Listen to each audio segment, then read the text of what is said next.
சான்றோரின் குணத்தை எப்படி நாம் அளவிட முடியும்? அதை பற்றி வள்ளுவர் என்ன சொல்கிறார் என்று பார்ப்போமா?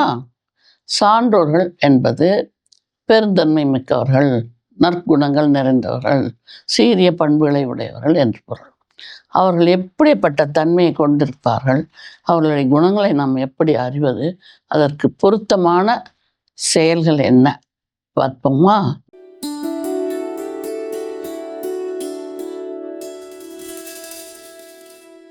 இன்னா செய்தார்க்கும் இனியவே செய்யாக்கால் என்ன பயத்ததோ சால்பு. அதாவது தனக்கு துன்பம், ஒரு கெடுதல் அல்லது ஒரு வருத்தம் தரக்கூடிய செயலை செய்பவர்களுக்கு கூட சான்றோர்கள் என்பவர்கள் நன்மையை செய்வார்கள். இன்னா செய்தார்க்கும் இனியவே செய்வார்கள்.